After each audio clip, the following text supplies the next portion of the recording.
Bueno, pues vamos a empezar con esta mesa redonda por la mañana. Ya sabéis que esto es algo que dijimos, bueno, pues la tarde está muy bien, las mañanas estamos infrautilizando un poco, estamos infrautilizando un poco a nuestros maravillosos autores, así que hace unos años abrimos estas charlas mientras tuviera respuesta de gente y bueno, pues ya vemos que tienen buena salud y pensamos que ir haciéndolas muchos años. Además es que, claro, es un placer poder juntar tantísimo talento, todos ellos tendrán sus charlas individuales para analizar sus respectivas carreras, pero cómo no aprovechar para tener una visión general de la industria, en este caso de la industria norteamericana en particular y del cómic en general, con autores que llevan tantos años haciendo algunas de las obras que nos han hecho tan felices a todos. Empezando por mi izquierda tenemos a Humberto Ramos, viejo amigo del festival, vino en la segunda edición, casi podría hablar tanto de cómo han cambiado las jornadas, de cómo ha cambiado el mundo del cómic, creo que la segunda ha cambiado un poquito más, y bueno, pues lleva haciendo, cuando alguien piensa en una gran editorial norteamericana, voy a sacar una nueva colección, ¿qué autor podría poner a hacerla para que ya de mano la gente quiera comprarla y vea que vamos en serio, que vamos a apostar a tope con este título, lo que llaman un hot artist? En ese ramillete, en ese póker de nombres que salen, siempre está Humberto Ramos, porque se lo ha ganado durante todos estos años, demostrando cómo se puede hacer con un estilo personal y reconocible los títulos más importantes de la industria norteamericana. Luego está Jill, que ha sabido combinar durante todos estos años con acierto una maravillosa carrera trabajando con personajes como Sandman, como bien sabéis, y como tantos otros, Wonder Woman, con personajes de creación propia que nos han hecho soñar, nos ha hecho divertirnos con los personajes de Beast of Burden, nos ha hecho conocer a sus Scary Godmother, y sigue haciendo cómic tras cómic, combinando los personajes más importantes de la industria americana con sus personajes de creación propia, y nos interesa mucho, y hablaremos dentro de un poquito con ella de ese equilibrio, ¿no? Porque a veces es muy difícil encontrar en mitad de un transatlántico como es el Comic USA ese espacio propio también para la voz y sacar sus propias conexiones. Y tenemos al otro extremo de la mesa a un hombre como es el de Brent, que nos ha regalado obras que forman parte ya de la cultura popular universal, como X-Men, Dios ama, el hombre mata, que es algunas de las etapas más conocidas de personajes como Kazar, y que es co-creador de una de las series de creación propia de Image que más nos sorprendió, como fue Astro City, y que lejos de decir, bueno, yo ya he hecho todos estos trabajos, no baja el ritmo, sigue con la misma ilusión y sigue trabajando en proyectos personales en los que espero que muy pronto todos podamos saber, en los que cuando le oyes hablar entiendes por qué todos esos trabajos que ha hecho tiene ese alma, por qué pone ese alma en todos esos cómics, porque te habla de su nuevo proyecto como imagino que hablaría cuando enseñaba sus primeros proyectos a los editores. Pero sobre todo los tres han visto durante varias décadas evolucionar el mercado, evolucionar los aficionados, evolucionar el mundo que rodea el mundo del cómic y evolucionar el cómic como medio.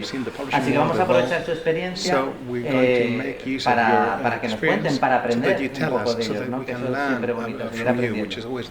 Así que la primera pregunta para todos, empezando en el orden en el que quieran, es: desde que vosotros empezasteis a enseñar vuestros portafolios para conseguir vuestros primeros trabajos hasta ahora, de todos los cambios que han venido al mundo del cómic, ¿cuál es el que os hace más felices?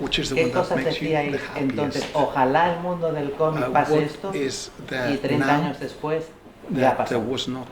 When you started, what was it that you said 30 years ago? I wish this would happen, and it has happened.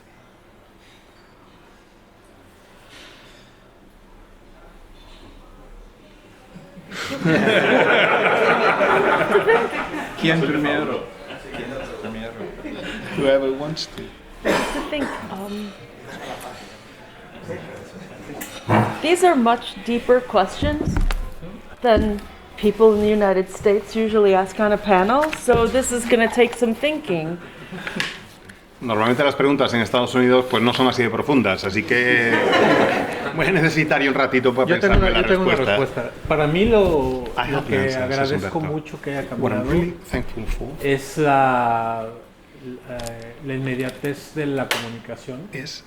Cuando yo empecé, obviamente, era muy complicado era más complicado llegar a la industria de superhéroes, porque tenías tú que ir físicamente a una convención, presentarte con un editor. Ahora, gracias a las redes sociales, gracias a internet como es ahora, a los servicios de mensajería express, todas esas distancias se han acortado a lo mínimo, y permite también el hecho de que los editores ahora se dan la oportunidad de salir de su espacio, visitar otros países y conocer a los talentos que hay ahí en ciernes en otras latitudes, en otros continentes incluso, y llevarlos, ¿no?, a la industria superhéroes.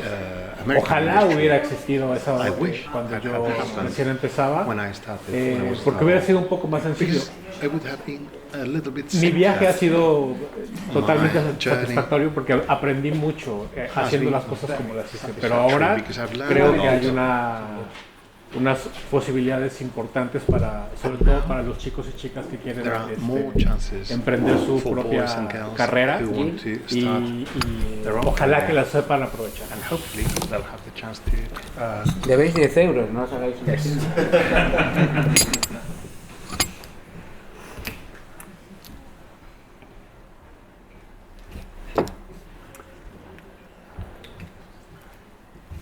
I would like to follow up with what Humberto said, because it's true that the internet has created a much easier opportunity for everyone to be able to show their work. I know I teach, I do a course on comic book storytelling for the Smart School.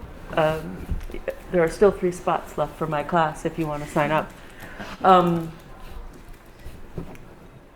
And we always have guest editors come at the end of the course to talk about what they're looking for. And every single editor that I've had come and talk has said, what's your Instagram? Because your Instagram, you should always have set up an Instagram that's solely for your art. Which of course is not my Instagram. My Instagram is about my cats and Halloween and working out and sometimes my art, but often the things that I'm working on, there's a NDA, like I can't post it. They're like, don't show this until it's going to be announced. So I can't put any progress pictures of that. So you'll see the fact that maybe I'm making something that is not comics related thing. But it makes it both immediate, an immediate way for you to, sorry Diego. No. The first time I came here I was much more succinct and let you then translate. Now I'm just going to ramble. It makes it easier for everyone to see what art you're doing, but also I feel it takes away some of the interpersonal critique that you might get. I know that when I was first starting, it was terrifying to talk to an artist or an editor and show your portfolio because I felt I would be rejected. But also I learned something from each artist that I showed my portfolio to, as they pointed out a mistake that I had made or something that I should focus on or something that was good. So I got both praise as well as instructional information. So I feel that is something that I think is really important to have. But to suddenly get called out of the blue because an editor has seen your work and you can make a cover or a story is also must be like opening a present on Christmas morning or getting a call that you've won the lottery, because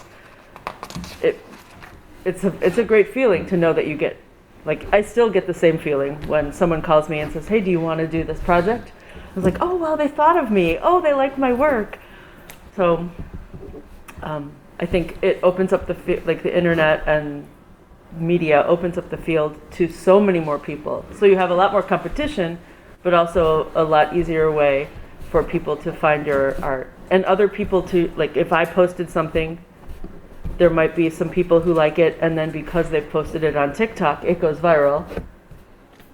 So that would never have been able to happen in the past. Sorry. Don't worry. I'll shut up now. Bueno, pues sinceramente me gustaría continuar un poco al hilo de lo que comentaba Humberto, y es que es cierto que Internet ha supuesto que haya más oportunidades y que resulte más fácil mostrar tu trabajo y contar qué es lo que estás haciendo. Yo doy una clase de narrativa de historieta en la Smart School, por cierto quedan 3 plazas libres por si alguien quiere apuntarse, y siempre al final del curso pues nos visita algún editor, y cuando viene un editor siempre está muy bien porque puede hablar con los alumnos indicándoles exactamente qué es lo que están buscando, qué es lo que quieren, qué tipo de autor les interesa en ese momento determinado. Y al final de esas presentaciones y de esas charlas, los editores siempre preguntan: y por cierto, ¿cuál es vuestro Instagram? Y eso es algo que siempre tienen que tener presentes los alumnos y los jóvenes que están empezando a entrar en este mercado. Y es que deben tener una cuenta de Instagram para poder mostrar sus dibujos y para poder dar a conocer su obra al resto del mundo. Por cierto, mi Instagram no es así, ni mucho menos. En mi Instagram lo único que veréis, si os da por consultarlo, son fotos de gatitos, cómo entreno y cosas relacionadas con Halloween. Pero en mi caso es más que nada porque he firmado casi siempre un acuerdo de confidencialidad, y hasta que no se anuncia el proyecto en el que estoy trabajando no puedo desvelar nada. Por tanto, tengo que esperar a que se anuncie oficialmente un proyecto antes de poder empezar a contar historias o colgar imágenes. Pero bueno, a lo que iba, esto es algo que no existía hace 30 años y que ha cambiado la forma de hacer cómics. Hay mucha más inmediatez, es mucho más fácil el poder presentar tus dibujos, pero al mismo tiempo también le quita parte de la relación interpersonal al proceso de enseñar tus muestras, al proceso de interactuar con los editores. Yo recuerdo al principio de mi carrera que me aterraba el enseñar mis muestras a editores o a otros dibujantes porque siempre tenía mucho miedo de que me fueran a rechazar, porque creía que me iban a decir que estaba todo mal. Pero al mismo tiempo también me servían esas interacciones para ir aprendiendo, y aprendí muchísimo porque otros dibujantes me iban indicando dónde veían los errores en mis páginas y también lo que estaba haciendo bien, también lo que iba adelante. Recibías al mismo tiempo elogios por lo que estaba bien e información que era realmente muy instructiva para poder seguir mejorando, y eso es algo que me parece realmente muy importante en el proceso de aprendizaje como dibujante.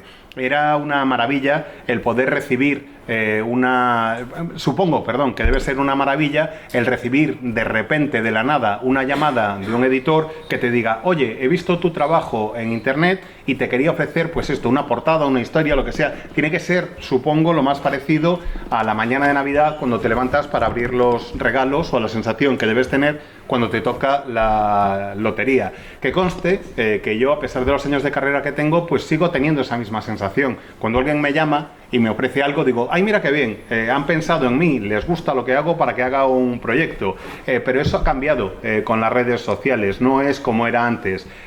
Yo creo que las redes han abierto el medio a mucha más gente. Y eso implica, por una parte, que hay muchísima más competencia, pero por otra parte, que también es mucho más fácil que tu obra se dé a conocer y que llegue a más personas.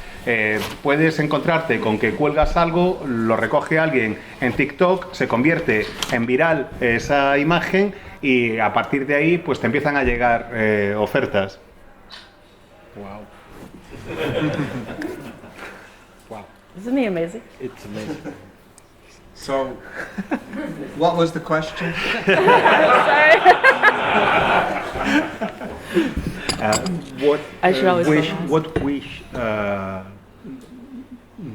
What has happened in the last 30 years that you wish had happened when you started 30 years ago, when you started working? What did you think? Okay, I wish this would be something in reality, and now it is. Okay.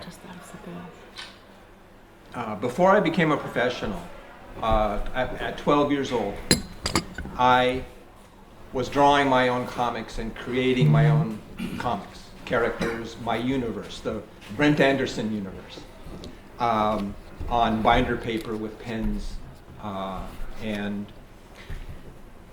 my dream was to create a universe within the industry. So I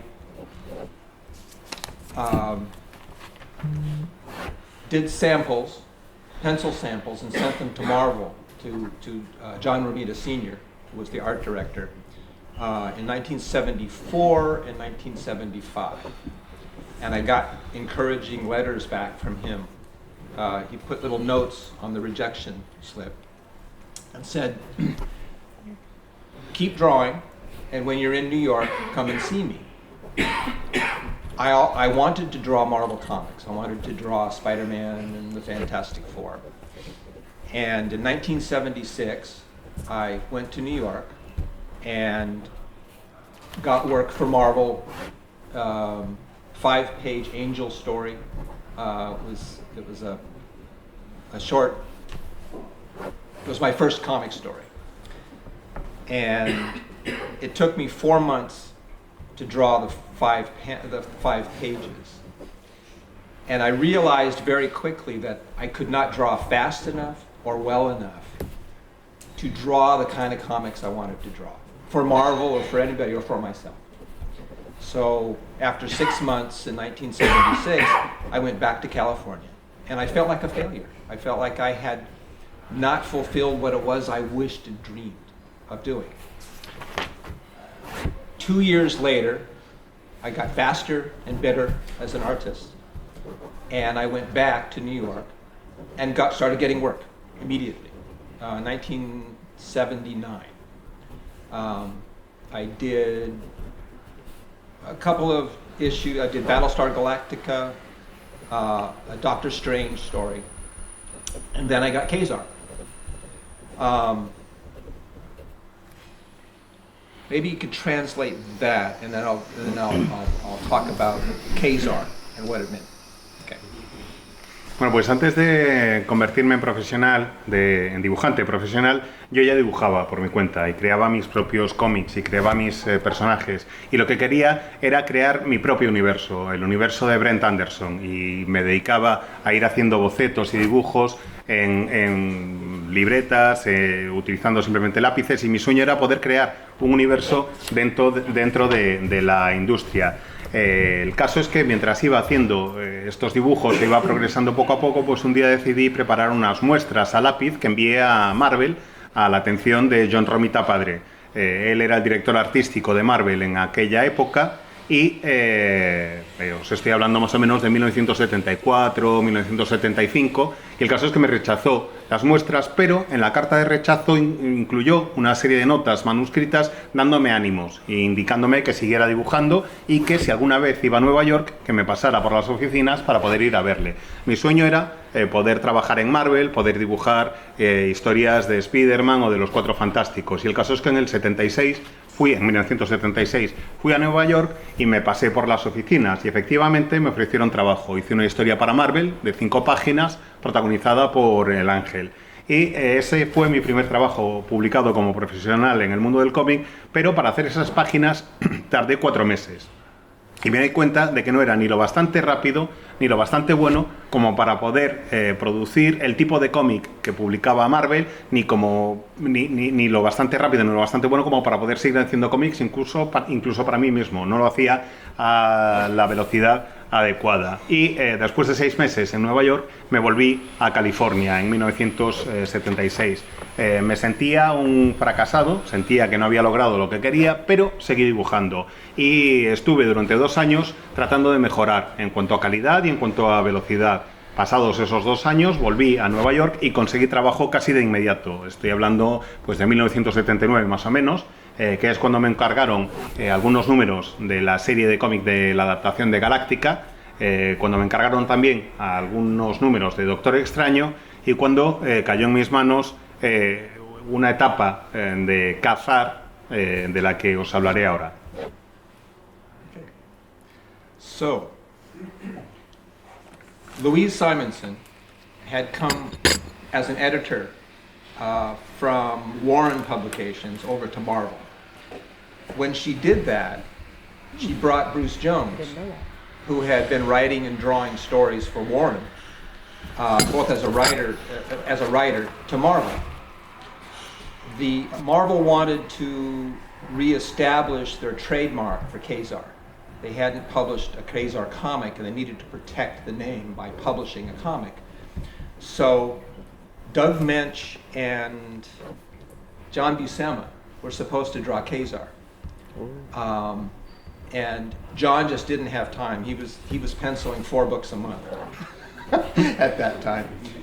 So, and Doug, and so anyway, Ka-Zar was assigned to Louise Jones, Louise Simonson, to, we call Wheezy.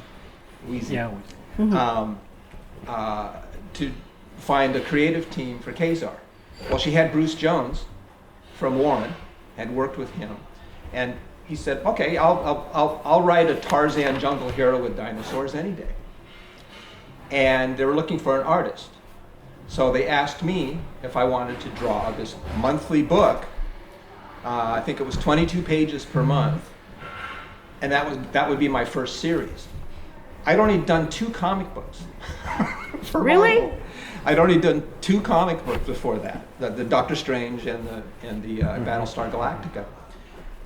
And I was very cautious about accepting the responsibility for doing a monthly comic book, 22 pages per month. That's a page a day for me. I didn't think I could do it. So I was like, I don't know if I wanted to do Ka-Zar. Well, the artist Alan Weiss, I don't know if anybody knows who Alan Weiss is or was. He's still around as far as I know. But I went out to lunch and I was saying, I don't know if I can do this. And he said, why not? You get to draw a flesh hero, which is a non-superpowered character. Ka-Zar, Tarzan, Zorro, Batman, right? A flesh hero. And that's fun. Figure drawing, you get to do all your, draw figures. You get to draw a pretty girl, Shauna of the jungle, Shauna the she-devil. You get to draw a saber-toothed cat, and you get to draw dinosaurs. What's not to like? And at the time, Marvel had a bonus program. Jim Shooter was paying $500 as a bonus if you delivered 6 consecutive issues, so that they could publish monthly for at least 6 issues on a book, because books were notoriously late at that point. And he would give you a $1,000 bonus if you did 12, a full year's worth of monthly comics. So Alan Weiss says, do 6 and take the bonus, and if you don't want to do it anymore, you're good. You get to draw 6 issues of dinosaurs and all this stuff. You get a $500 bonus, and then you can go do what you want after that if you don't want to do it. So I did it. Money is always a good incentive. And $500 was a lot of money in 1980.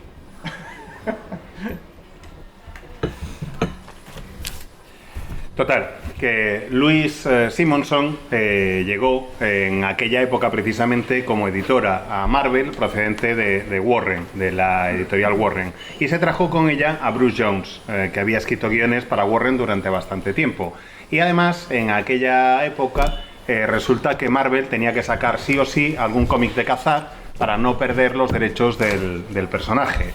En un principio, el dibujante iba a ser Doug Moench, o John Buscema, pero Buscema no tenía tiempo material para hacerlo, porque ya se estaba encargando de 4 colecciones al mes, y con Moench no me acuerdo qué pasó, pero el caso es que Louise Simonson, en fin, que la llamábamos Wheezy, llegó y le encargaron la serie de Ka-Zar y pensó, mira, pues ya que me he traído a Bruce Jones conmigo, que sea él el guionista. Ya tenía uno de los creadores, porque a Jones le dijeron, ¿te apetece hacer Ka-Zar? Y dijo, ¿cómo? ¿Un personaje que se parece a Tarzán y encima hay dinosaurios? Vamos, encantado, me tiro de cabeza. Pero yo tenía dudas cuando me ofrecieron el proyecto, porque dije, uy, que no sé si voy a ser capaz de mantener una colección mensual. 22 páginas al mes, era mi primer proyecto, mi primera serie de verdad. Hasta entonces solo había hecho 2 cómics, pero con 2 cómics es decir 2 números como profesional, uno de Galáctica y uno del Doctor Extraño, y no sabía si iba a ser capaz de mantener el ritmo de producción de 22 páginas al mes, porque para mí aquello era prácticamente una página al día. No tenía ni idea de si era capaz y tenía dudas. Y el caso es que mientras tenía esas dudas, yo no sé si conocéis a un dibujante que se llama Alan Weiss, creo que sigue vivo, por lo menos hasta donde yo sé. Y el caso es que me fui un día a comer con él y le dije, es que no sé si voy a poder hacerlo o no, no sé si aceptarlo. Y Alan me dijo, ¿por qué no? Vamos a ver, vas a dibujar a un personaje sin superpoderes, a un tipo de carne y hueso, un tipo más o menos corriente, ese tipo de héroe que es efectivamente cazar, pero que se enmarca en la familia de personajes como Tarzán, como el Zorro, como Batman, personajes sin uniforme y sin superpoderes, y eso mola, porque está muy bien, lo puedes hacer en situaciones más cotidianas. Vas a poder dibujar a Shanna, la diablesa, que es realmente pues un pibón. Vas a poder dibujar un tigre de dientes de sable, dinosaurios, en fin, de todo eso, ¿qué es lo que no te gusta? O sea, ¿cómo es posible que te lo plantees? Además, Marvel en aquella época tenía un programa de bonificaciones que había establecido Jim Shooter.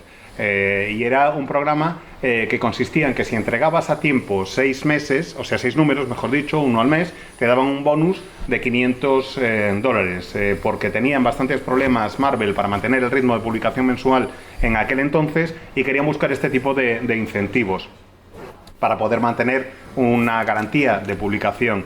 Si ese ritmo lo mantenías, el ritmo de entregas mensual lo mantenías durante un año, la bonificación o el incentivo era de $1000. Y Alan Weiss me dijo, mira, haz una cosa, ¿por qué no haces 6 números? Te llevas ese incentivo, esa bonificación, te lo pasas bien dibujando dinosaurios y todo lo demás, y luego ya, si no te convence la pasta o si no te gusta lo que estás haciendo, pues cambias y haces otra cosa. Dice Jill, claro, el dinero siempre es un muy buen incentivo. Y acaba Brent diciendo, y además debéis tener en cuenta que en 1980 $500 era realmente un pastizal. So, chapter 3. Because the question was,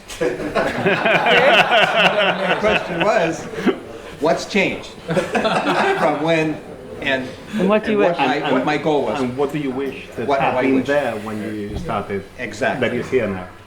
So, Bruce Jones and I created our version of Kazar's world. We did our version. The characters had never been done that way before. So Bruce Jones and I created a slightly different Kazar universe. It was very much an interpersonal relationship. It was, and just as an aside, those stories between Kazar and Shanna were parallel to Bruce Jones and April Campbell's relationship at the time. Oh. And all those communications that Kazar and Shanna had about existentialism and Ayn Rand philosophy and interpersonal relationships and who wants what and they don't want that, all that was Bruce and April working through their personal relationship at that time, which is what made the strip so fascinating and wonderful for me. And I became very close to both April and Bruce. We did Somerset Holmes later, we did, other things in the future. So, but back to Kazar's world. My wish, as I said before, was to create worlds in comics of personalities, of characters within a world-building environment. Kazar was the first world building. From that point, I was having trouble with the deadlines on Kazar, and I could not draw the book.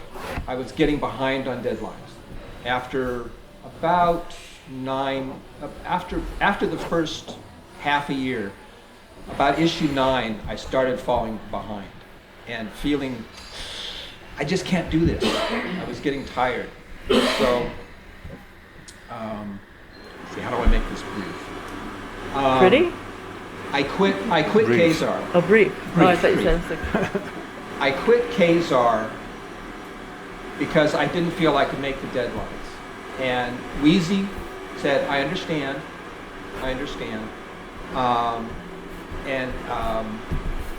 The day that I quit Kazar, Chris Claremont came into the office and Dave Cockrum, they needed somebody to do the X-Men because Dave Cockrum had left.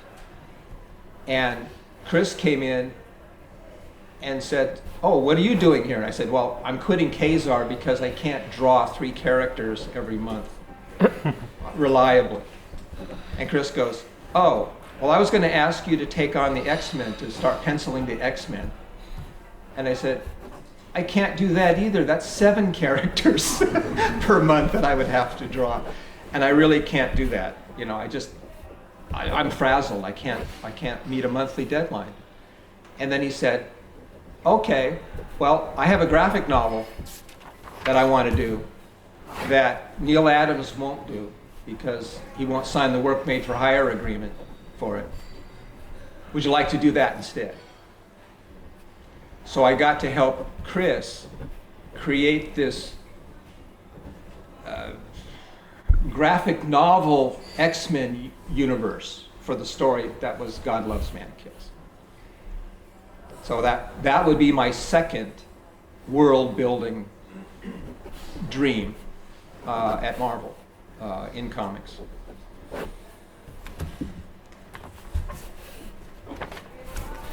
Pues el caso es que, y esta es la tercera parte de la respuesta, Bruce Jones y yo teníamos una visión muy distinta del mundo de Ka-Zar de lo que había sido hasta entonces el personaje. Queríamos hacer el personaje como no se había hecho nunca antes, hacer un personaje, un Ka-Zar totalmente distinto a lo que había sucedido hasta entonces. Y dice Jill, efectivamente, en vuestra serie lo que predominaban eran las relaciones interpersonales. Y dice Bruce, sí, es verdad, eran las relaciones interpersonales porque lo que estaba contando Bruce Jones en sus guiones de Ka-Zar era básicamente un reflejo de su relación en aquella época con April Campbell, que acabaría siendo April Campbell Jones.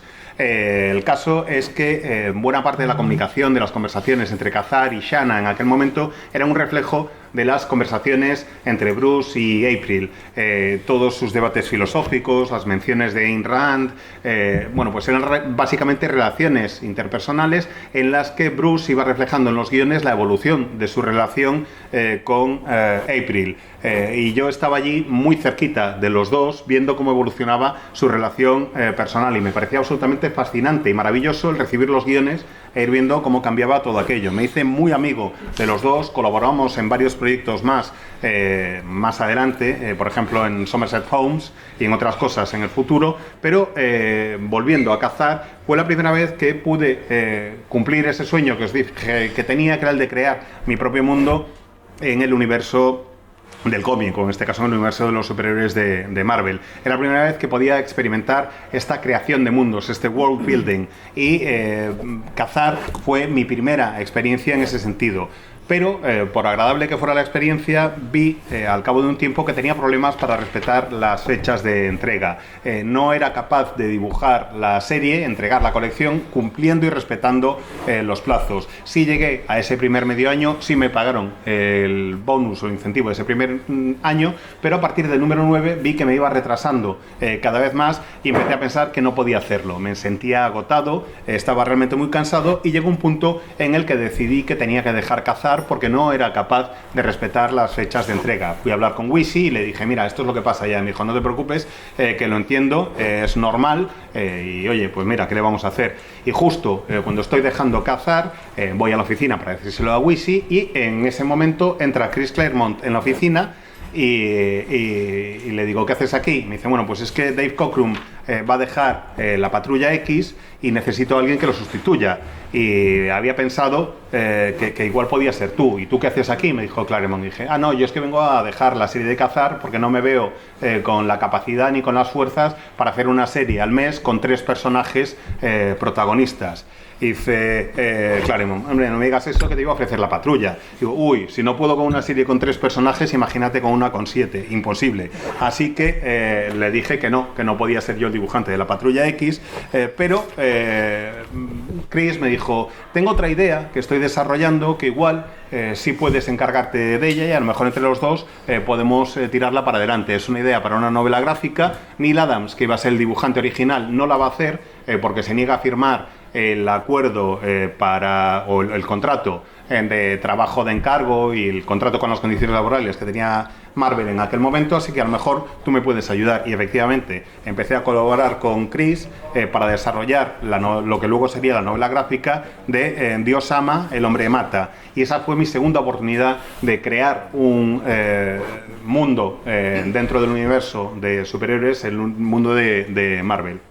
Y antes de que revele el spoiler de qué pasó y deje a Jorge sin la posibilidad de que cuando esta charla vuelva a repetirse en el teatro, voy a intervenir yo, que soy el director malvado, a hacer otra pregunta que no tiene nada que ver. And I'm going to ask another question. We're going to leave this as a cliffhanger. We'll know the rest of the answer at Joe Panel. Sí. Está bien. Porque si no, nos va a contar todo lo que luego va a contar. Entonces, no quiero que sepáis qué sucedió, si le dieron la novela gráfica o no y todo esto. Como sé que no lo Too big a sabéis. question. Too big. Una pregunta demasiado amplia. La podrás responder sí. una hora para responderla. Tendrás. No, yo quería hacer una pregunta a Jill. Tened en cuenta que yo me fui a por los cafés, hice de camarera y no... Bear in mind that I was the waiter, so I don't know Y what the habíamos first quedado question que was. empezaba yo. Con I was me going to siento be un starting, poco- but still, I feel betrayed. No, la pregunta era para Jill. Anyway, porque él empezó directamente queriendo hacer superhéroes. You wanted to do superheroes from the Humberto de get-go. alguna forma también, Humberto aunque tenía un as pasado well. anterior en México. Pero Jill empezó en el But mundo Jill, alternativo. you del started cómic, in the sort of more independent comic books. Not superheroes, but de alguna manera. somehow. Sí. Yo quería saber, en este mundo, que es diferente de alguna manera al de ellos dos, en el mundo del These cómic create their alternativo own, these alternative norteamericano, comic books. ¿cuál ha sido el cambio? What was Si the notas un change? cambio, tú que Do lo you has- feel a lo has change, podido ver. in independent, creator-owned characters in this last, since you started? Not in the mainstream comics, but in more personal or independent comics. Are you referring to Scary Godmother, or are you referring to the work that I did before I started working on Wonder Woman? ¿Te refieres a Bruja Madrina Bruja o Madrina. a lo que hice antes de empezar en Wonder Woman? Sí, me refiero básicamente a Bruja Madrina, pero a ese mundo Basically, que Scary no es Godmother. Marvel y DC. Basically, anything that is not Marvel or DC. How do you think things have changed in not mainstream? Well, I had been working for DC Comics and Vertigo before I did Scary Godmother. And in actuality, the reason that I was able to do Scary Godmother is because I didn't have another job at DC. What had happened in the mid 90s, there had been the big comic boom where it was all variant covers and #1 issues from Image and all this type of stuff. And everyone was just taking a job here and there because there was lots of work. And when all of those companies went under, everyone that had been offered an exclusive contract on a DC or a Marvel character took them.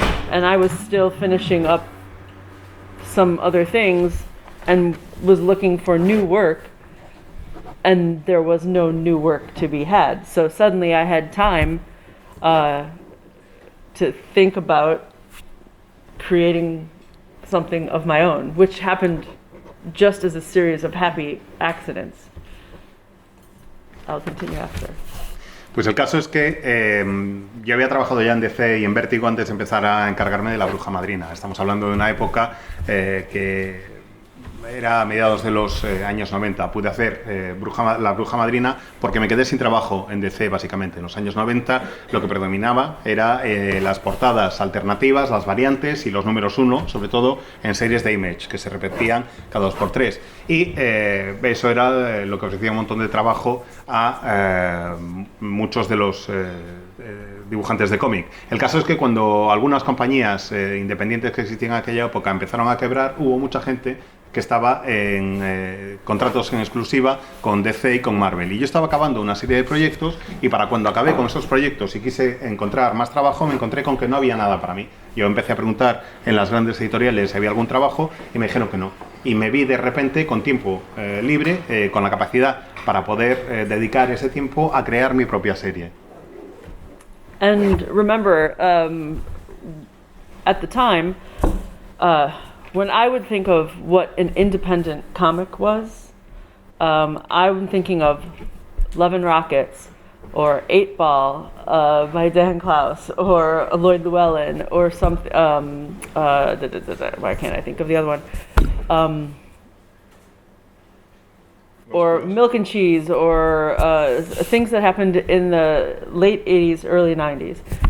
And if you have not seen the documentary about Los Brothers Hernandez, you should watch it because it will both inspire you and then crush you as established artists, knowing that Jaime was just that good straight up all the time. And that they never set out to do anything other than, make their own comic, and they just immediately got to do it exactly the way they wanted, and they still do. I don't think that there's no difficulty in doing an independent comic because there's a lot of people who love comics and want to publish comics or make comics that aren't, that the focus is not what might be published by Marvel or DC. But now other companies had popped up since then, the Pacific, Dark Horse, things that have come and gone, Image. It's or to self-publish a comic is easier now because you have things like Kickstarter. I have always wanted, Brent was saying he always wanted to create his own universe. And I have always wanted to be Charles Schultz, or then Frank Miller, or then someone who was the creator of their own comic, who was the writer and the artist. Or and also like John Byrne, because John Byrne was a huge influence on me, and then he started writing and illustrating his own everything. So the focus is especially now, you can publish online. You can do, I don't even know what you call it. You can have one copy of your thing printed, print to order services. But you should always strive for excellence and be your own best critics, because just because you can publish something just doesn't mean you should yet. And a lot of people are really enthusiastic and they may not be ready yet. But that doesn't mean you shouldn't make them. You should just be able to be able to hand your work to other people and ask for feedback to see if you're an artist, can someone understand what I'm doing without having to read the words? So if I'm teaching you, there's no word balloons in the stories that we do, because I need it to be understood by people who don't speak your language first. So as far as me being focused on independent comics and getting published as independent comics, Scary Godmother happened because I didn't have a job at a different company. And this is how it exactly happened. I went to a company, I had all these drawings of things that I wanted to do. I would go to a convention. It was back in the day when I had a big pile of Xerox copies of the work that was coming up on my table. A small publisher named Rob Haran, who had Sirius Entertainment, came by. He liked my work all the time. He was looking through. He's like, hey, what are you working on? He was looking at my pages. And then he saw this stuff and he goes, what's that? And I said, oh, this is my own thing. And he was like, who's publishing it? And I said, well, I have it sent out to a couple of people. I said, nobody's publishing it. He said, I'll publish it. And I said, what? And he said, I'll publish this. He goes, I've never published anything that looked like that before, but I love your work. And all I do is vanity publishing. He goes, so if you don't hear back from whomever else, he goes, I will publish that. And that's how it got published.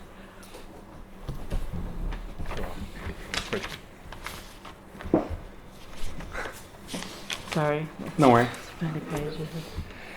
Pues la verdad, tenéis que recordar que cuando yo pienso en el cómic independiente, suelo pensar en el cómic independiente que se publicaba a finales de los años 80 y principios de los años 90. Love and Rockets de los hermanos Hernández, 8-Ball de Daniel Klaus, Milk and Cheese, son los cómics que se publicaban en los años 80 y 90, como digo. Por cierto, si hay alguien de los aquí presentes que no haya visto todavía el documental sobre los hermanos Hernández, pues que lo haga, porque al mismo tiempo te sirve de inspiración y te destroza como dibujante ver que Jaime era así de bueno ya desde el principio, o sea que ya desde que empezó a dibujar estaba absolutamente a ese nivel. El caso es que nunca me había planteado pues hacer ese tipo de cómics, y veo que ellos tenían claro desde el principio que empezaron a hacer exactamente lo que querían, que los Hernández empezaron a publicar exactamente el tipo de cómic que querían desde el principio y que lo han seguido haciendo hasta ahora.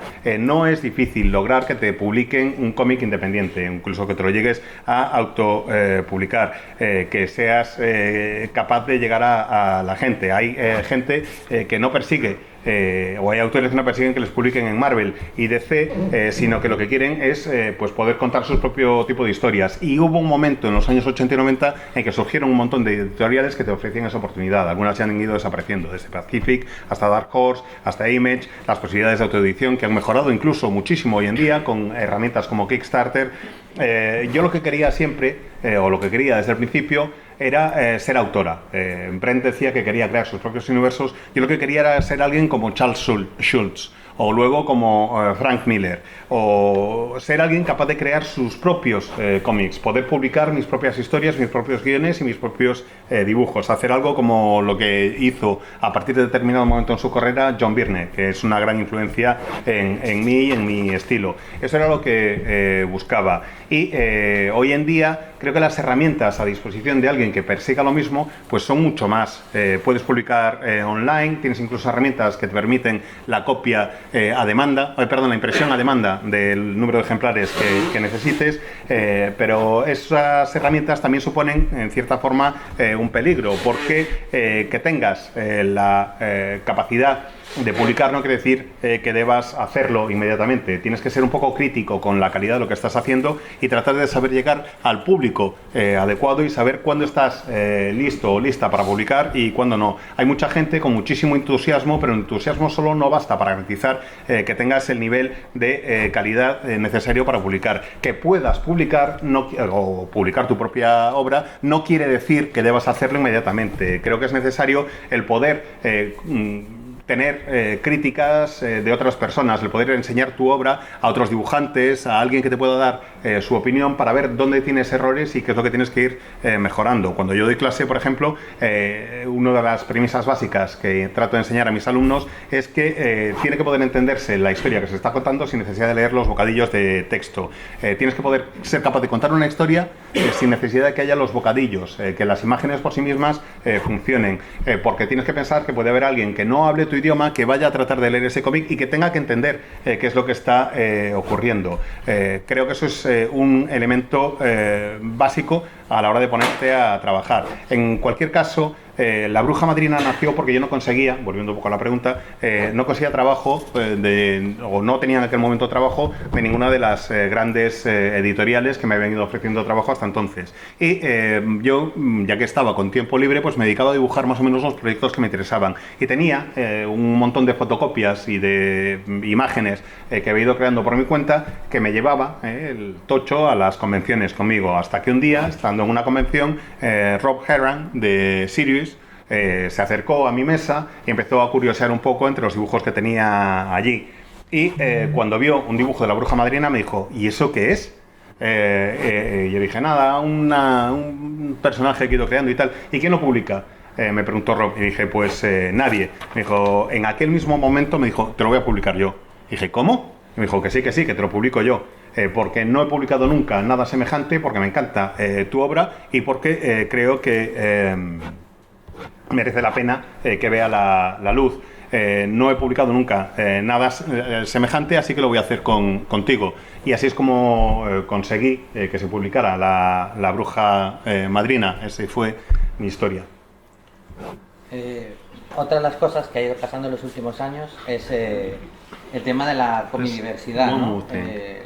Internet, otros medios como videojuegos, etcétera, han erosionado cierto tipo de barreras y la entrada del manga, por ejemplo, ha sido algo que también nosotros siempre defendemos que el mestizaje cultural, el mestizaje entre medios, el mestizaje entre distintas formas de entender un mismo lenguaje es positivo. Me gustaría que nos contarais cómo habéis vivido y cómo creéis que ha afectado a la industria norteamericana por la entrada de todas estas influencias, en concreto, por ejemplo, la de la industria japonesa. Por ejemplo, tu estilo tiene bastantes influencias y reminiscencias. A ti y Jill te encargaron en su momento hacer una especie de manga, ¿no?, del personaje de muerte. Cuéntanos un poquito cómo esta influencia, las listas, libros que te veo más vendidos, cada vez hay más presencia de cómics japoneses. Cuéntanos un poquito cómo creéis que esto ha salpicado, cómo ha cambiado a la industria del mainstream norteamericano.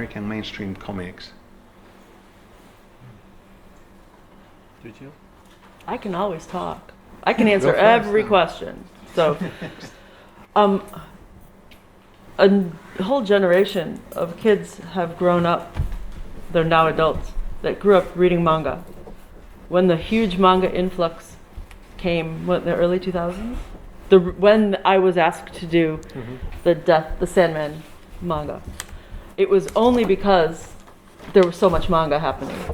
And I believe it was some retailer representatives kept asking Karen Berger, why don't you guys have manga? They're you would sell a lot if you would do this. And she kind of, I don't know anything about it. And they said, why don't you ask Jill Thompson? Which was weird that they asked that, but I guess because I drew the little endless, the Pequeños Eternos, right? That they said she understands Chibi, she knows what she's doing. But manga had been a big influence on me before you could actually get translated volumes. I would go to Japanese markets and get the telephone book sized, whatever they had, and just stare at it and be amazed, or get bootleg videotapes, which were copied from copies of Miyazaki films and other manga when I would go to science fiction conventions. So I think there were a lot of people, my age, but then also young people who grew up on manga, who now this is part of their storytelling, right? They grew up on that. They grew up on anime. So the way that they're going to tell a story, or the way that they understand a story, needs to influence that. So it's just kind of mixed everything together. Who did you say talked to Karen? I didn't get Karen Berger, yeah. Yeah, but who talked to her? Just there were a couple of retail representatives from Barnes & Noble or other book publishing places that were getting their graphic novels, and they had huge sections of manga coming in, and they was like, why don't you have any of this? And I think it was even they recommended, you have Sandman, that's like a soap opera. Why don't you do and they asked Karen asked Neil, and he said, I don't know anything about manga. Why don't you ask Jill? So 3 people, I guess, had mentioned me, and then she called me up and said, can you do a manga of Sandman? And I said, Leia, let me think about it. Sure, yeah, I can do that. And then when I said that, they put one on the schedule. So then I had to suddenly really think of what it was going to be. And then I thought they were going to ask a bunch of other people to do them at the same time, but they didn't. And they were like, well, what are you going to do next? And I was like, I can't do another thing next because it takes so long for me. I did all the jobs on this. I thought you were going to have other people doing one, like a Constantine one and a, Swamp Thing version of it. And you should have been hiring other people. Don't make me do your job too. because that would have been really cool. But I'm sure there are probably versions of that I know that there's like a manga Spider-Man and stuff like that. So there might be licensed versions of DC characters happening. Yeah. El caso es que hay una serie de generaciones de lectores y de lectoras que empezaron con el manga cuando eran pequeños y que ya son adultos y que forma parte de su vida y de su día a día.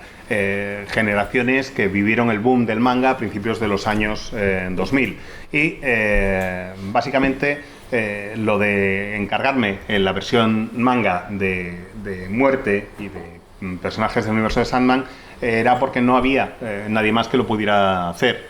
Sé que hubo varios representantes de distribuidoras y de cadenas de librerías como Barnes & Noble y otras que hablaron con Karen Berger y le dijeron, oye, esto se está vendiendo como un tiro y vosotros no tenéis nada de manga, ¿por qué no hacéis algún manga de Sandman, que no deja de ser también una especie de culebrón y que se podría adaptar bastante bien? Karen dijo, pues es que no tengo ni idea de manga ni sé quién lo podría hacer. Y dos representantes, dos distribuidores le dijeron, pues a lo mejor Jill Thompson. Karen habló con Neil Gaiman y le dijo, oye, que quieren hacer una versión manga de Sandman. Y Neil dijo, yo de manga no tengo ni idea, pero mejor Jill se puede encargar. No sé muy bien por qué esas tres personas mencionaron mi nombre. Quizás porque habían visto la versión de Los Pequeños Eternos y pensaron, bueno, mira, esta por lo menos sabe lo que es el chibi, lo tiene controlado y puede hacer su propia versión.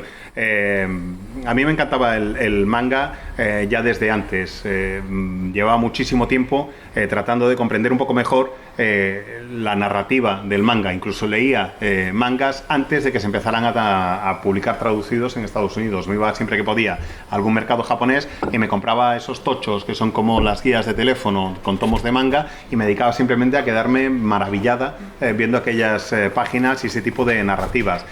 También me esforzaba siempre por conseguir copias en vídeo, de copias en vídeo, de copias en vídeo, de copias en vídeo, de copias en vídeo de películas de Miyazaki. Siempre que podía trataba de conseguir mangas cuando iba a salones de ciencia ficción o demás. Básicamente hay toda una generación, la mía y sobre todo las generaciones más jóvenes, que han ido creciendo con el manga, que el manga ha formado parte de su narrativa. El anime también forma parte de su manera de contar historias y ha tenido una gran influencia en ellos.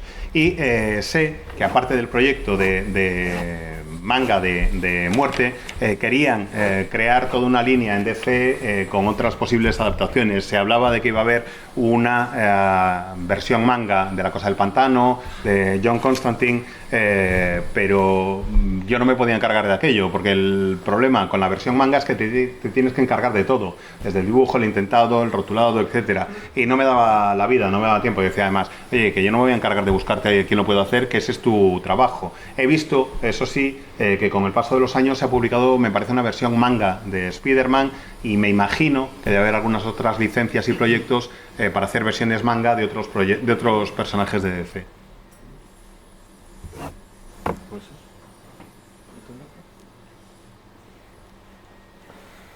Yo crecí en una etapa, ¿no? Como decía Jill, de los principios de los 2000, donde había autores con una fuerte influencia en manga, ¿no? En particular estaba Adam Warren, estaba Arthur Adams, y hay esta generación, digamos, la clase del 96, ¿no?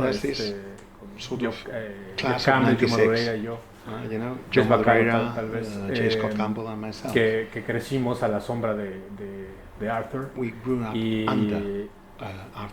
interpretamos su manera de interpretar el manga, ¿no? Yo en realidad la mayor influencia de manga que tengo es Arthur Adams. No hay ningún autor japonés en particular. Algunos me gustan, claro, pero mi mayor influencia de manga se llama Arthur Adams. Y sí, poco a poco hemos visto cómo se ha ido llenando, ¿no? Con esta nueva camada de autores que sí tienen una gran influencia del manga, porque ya se abrió el mercado, porque ya es mucho más sencillo gracias a lo que platicábamos anteriormente de bueno, las redes sociales y la comunicación y la tecnología que nos permiten estar más cerca de las cosas que nos gustan y claro, acaba siendo más clara la influencia, aparte de que efectivamente tanto el anime como el manga acaparan muchos otros públicos que los superhéroes no hemos alcanzado a tomar, ¿no? Y creo que ahí nos llevan una gran ventaja, pero que al final de cuentas se agradece porque también nos dan la oportunidad de querer crecer, de querer inventar o de querer acercarnos más a los otros públicos que creo que nos hace falta porque de pronto nos hemos convertido en un público de gueto, ¿no? Y hay un público masivo ahí que no hemos todavía sabido capturar y que el manga ciertamente lo ha hecho muy bien. And manga has done that very well. No tenemos mucho tiempo porque tenemos una visita guiada a la exposición que imagino que ya habrá empezado. No lo tengo muy claro. We don't have much time. No. The thing is, he was saying we don't have much time now because there's going to be, there's an exhibit with original art, Western. Yeah, there's one. And the owner of the original art is that guy over there. And Ángel was saying there's going to be a guided tour, to go see that. This visit may have started, and the owner of the pages who's going to do the visit is there. He said no. Las mejores preguntas. No, esta parte creo que me la estoy inventando. No, la pregunta es para los tres. The question is for the three of you. Y espero respuestas cortas. And I hope you will give me short answers. La esperanza es lo último que se pierde. Hope springs eternal. Es el ahora, ¿no? Después de estos años que lleváis, aunque sois muy jóvenes, los tres. All three of you are very young, pero tenéis mucha experiencia. But you have loads of experience. Y supongo que más allá de lo meramente artístico y de vuestra evolución como autores, it's not just an artistic element of your evolution. No te vayas. Adiós. La has echado. Sí. Es que tiene que ir a preparar la historia. He's going to prepare for the other. Igual lo convencemos. No. Sociológicamente hablando. From a sociological point of view. Porque Humberto decía, hay un público al que no hemos conseguido llegar, que otro género dentro de este lenguaje sí lo ha conseguido, que era el manga. Genre, such as manga, has reached. ¿Cómo veis que en estos años que lleváis ese cambio sociológico, artístico, cómo lo habéis vivido y cómo imagináis que va a seguir un poco el futuro? Es decir, en vuestra experiencia, ¿cómo ha sido sociológicamente en vuestro trabajo y en el mundo del comic book? La pregunta es sencilla, pero explicar es complicada. It's an easy question. Y luego quiero respuestas cortas. No se lo íbamos a poner fácil. Explain, and then I went short answers. Yeah, and then he was saying, I went short answers. But that's a very theological. Yes. That's like a very thoughtful question. Oh, don't look at me first. Okay. I'm not short. Breve. The first breve. Comics are universal. Everyone can look at pictures. See? And read the story. When I first saw manga, I could read the story. I didn't know Japanese, I didn't know how you read Japanese, but I could read the story because of the symbols in the cartoons. And for the future of comics, I think comics is a unique medium for unifying the world. I can share Japanese culture through comics. Japanese could share American culture through my comics. And I've experienced this in Europe and comics all over the place. All we have to do is add to our language the comics notations. Specifically Japanese manga, they have a symbol system that enhances the emotional feeling of the characters and stories. things like they'll put a little teardrop next to a head, and that means this character is feeling a certain way. It's in our emojis. It's in our emojis. Emojis in comics. Universal global comics. So if we all learn the comics language all around the world, that will, I believe, help unify the world culturally. So we won't have cultural conflict. Comics, and I'm going to be poetic and romantic, comics can unify the world. That's what I believe. Yo creo.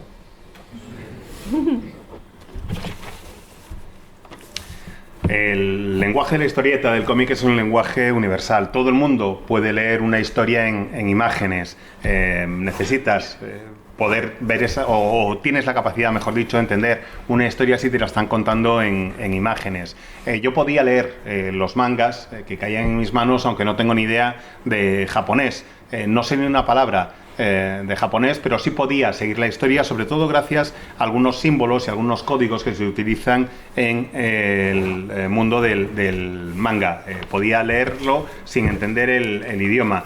Creo que el cómic es el único medio realmente universal, que puedes conocer la cultura japonesa en Estados Unidos a través del manga y que puedes conocer la cultura americana en Japón a través de los cómics, o en Europa, que eso lo he visto en un montón de ocasiones, eso lo he experimentado de primera mano. Creo que esos códigos o esas anotaciones que hay al lenguaje del cómic en el manga te permiten entender la historia y que se convierten en elementos prácticamente universales. Hay una serie de símbolos que se pueden ir interpretando y que todo el mundo conoce ya. Por ejemplo, cuando ves un personaje en un manga con una gota de sudor en la frente, entiendes que se está sintiendo de una manera determinada y no te hace falta comprender el idioma. Y dice Chill, es que es como un emoji, básicamente. Y dice Brent, pues efectivamente es que los emojis son un lenguaje universal, son un lenguaje de cómic prácticamente. Creo que los cómics, la historieta, pueden servir para unificar el mundo.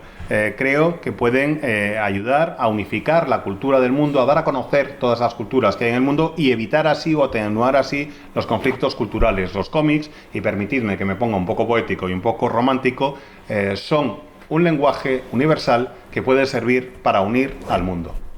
Es verdad, ¿no? No. Yo pienso lo contrario, pero no importa.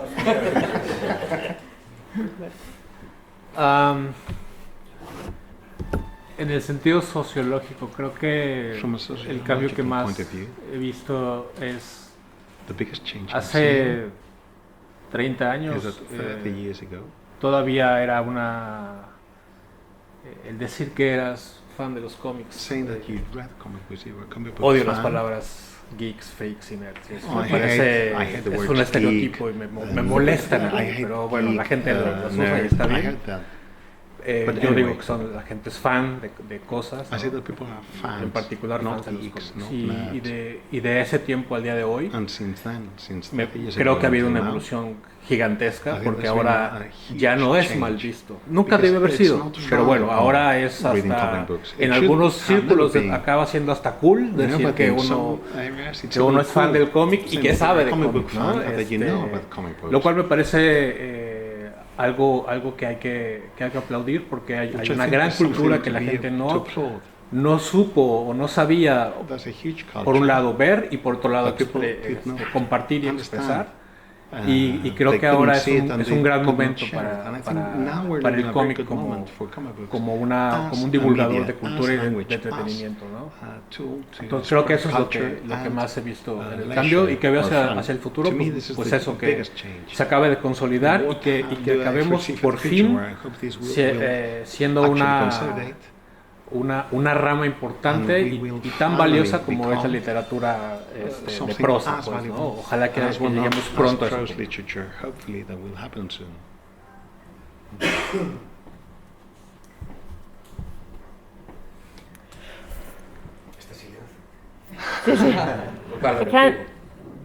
I agree with both Brent and Humberto. Well, I'm trying to think, what could I add?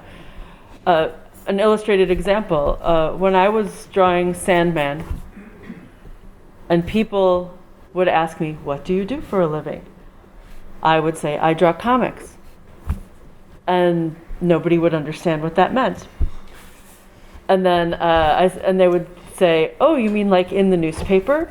When there were newspapers. And I would say, no. And then they said, oh, cartoons, like, Saturday morning cartoons. And I was like, no, not animation, but kind of. And then I would say, do you know Wonder Woman? And they were like, oh, yeah. And I said, like that.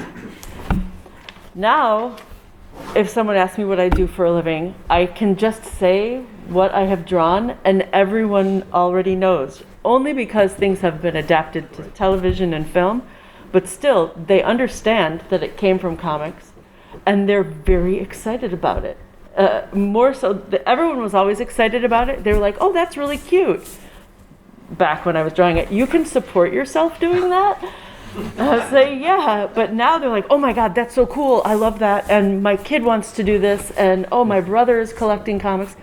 Everyone is very accepting of it. So if comics is the language, now everyone understands that they can use comics to express themselves in different ways. And it doesn't have to be about superheroes. That comics is the way to tell a story, just like any other medium.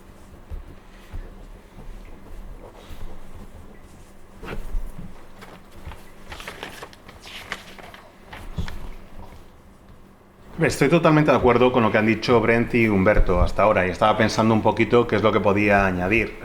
Y me doy cuenta de que cuando dibujaba Sandman, por ejemplo, y alguien me preguntaba, ¿y tú a qué te dedicas? Y yo decía, pues yo dibujo cómics. No acababan de entender qué quería decir eso de yo dibujo cómics. Me decían, como las tiras de prensa del periódico, cuando todavía había periódicos. Digo, no, eso no. Y me dice, ¿como los dibujos animados del sábado por la mañana? No hago animación, aunque bueno, hay un poquito de esa narrativa ahí. Y yo acababa por decirles, ¿conoces a Wonder Woman? Decían, sí, y decía, pues como eso, más o menos. Y hoy en día ya es generalizado el entendimiento, el conocimiento de qué quiere decir lo de dibujar cómics, ya se ha extendido. Se debe en gran medida a la adaptación a las adaptaciones televisivas y cinematográficas, sí, pero la mayoría de la gente ya sabe que eso procede en muchos casos de cómics y les parece realmente emocionante. Cuando me preguntaban en los tiempos de Sandman y le decía eso, me decían, ¡ay, qué mono, qué chulo! ¿Y te ganas bien la vida con eso? ¿Te puedes ganar la vida con eso? Y hoy en día ya me dicen, genial, me encanta, porque es que resulta que mi hermano colecciona cómics desde hace un montón de tiempo, o mi hijo quiere ser dibujante o guionista de cómics. Digamos que hay una aceptación social mucho mayor del cómic. Se ha logrado que la sociedad entienda que el cómic es un lenguaje que sirve para expresar lo que te dé la gana, no solo historias de superhéroes, sino que es una forma de narrar, que te permite contar cualquier tipo de historia, igual que lo puedes hacer en cualquier otro medio de lenguaje. Le vamos a dar un trocito tenéis que entenderlo, a Brent, que quiere cerrar, como le corté antes, pues una intervención. There you go. Una historia corta. Pero buena. Sí. Okay. A short story, but a good story. I was at a WonderCon in Oakland, California, signing Astro City comics, and I had a long line. For 45 minutes, I was signing comics, and there were two young men standing by the table watching me sign books. Would you like a book signed? And they go, no. Sign. They stayed. Eventually the line diminished. Nobody wanted any more books. And I said, do you have books to sign? And they said, no, but we didn't want to interrupt you.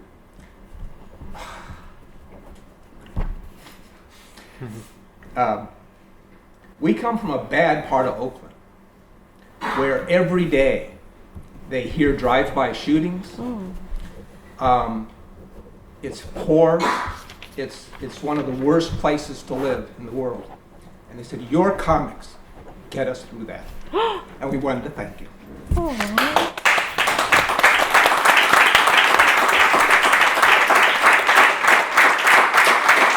Did you give them comics?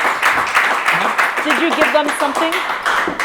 They didn't want anything. Oh. They just wanted me to know how important my comics were to them. I would have hugged them.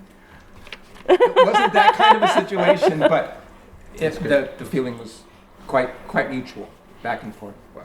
That's what I mean about comics uniting the world. This is true. Well, I have similar stories. Yeah. En una ocasión estaba en la WonderCon de Oakland. Estaba allí firmando ejemplares de Astro City. Durante 45 minutos había una cola enorme y yo me dedicaba simplemente a firmar y a hacer dedicatorias. Y estaba firmando todo el rato. Y junto a la mesa estaban dos jóvenes, dos chavales jóvenes, que estaban mirando mientras yo iba firmando. Y les dije en un momento, ¿queréis que os firme algo? Y me dijeron, no pasa nada. Y se quedaron mientras yo iba firmando. La cola fue disminuyendo y al final no quedaba nadie. Y les dije, ¿de verdad que no queréis que os firme nada ni nada por el estilo? Y me dijeron, no, queríamos simplemente hablar contigo un momento porque vivimos en una de las zonas más chungas, una de las zonas más duras de Oakland. Vivimos rodeados de tiroteos. Pasamos bastante mal, o lo pasamos bastante mal. Procedemos de una de las zonas más pobres y peores de Estados Unidos y del mundo, y queríamos simplemente decirte que tus cómics nos ayudan a sobrevivir, a lidiar con esa situación, y queríamos darte las gracias por tu trabajo. A eso es a lo que me refiero cuando digo que los cómics pueden unir el mundo. Y dice Jill, ¿y no les diste nada? Dice Brent, es que no querían nada, lo único que querían era hablar conmigo y darme las gracias por mi trabajo. Dice Jill, pues yo les hubiera dado un abrazo. Dice Brent, es que la situación no era como para un abrazo, pero estaba realmente cargada de emoción en cualquier caso, y a eso es a lo que me refiero cuando digo que los cómics pueden unir el mundo. Dice Jill, a mí me han pasado cosas muy semejantes, la verdad. Pues, That's why I do comics. Por eso hago cómics. Pues...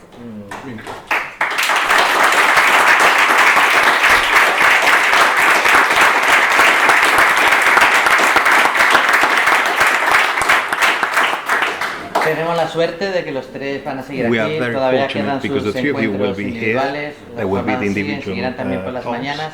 Si quería añadir dentro de un poco todo esto que se ha hablado y aprovechando un poquito lo que decía Humberto, Ángel y yo llevamos haciendo, este es un festival de cómic, ¿no? Pero trabajamos o organizamos festivales que tienen que ver con literatura, con videojuegos, con cine, con casi cualquier medio posible con el que se puede contar una historia, ¿no? Sabemos que ese es un jardín maravilloso y ya ni siquiera, por suerte, tenemos que plantearnos si el árbol dentro de ese jardín, que es el cómic como medio, es igual de importante o no. Todos los que estamos aquí sabemos que es el árbol más frondoso y maravilloso de ese jardín. Lo que sucede es que tristemente para ellos algunos todavía no se han dado cuenta, pero se darán. Muchas gracias.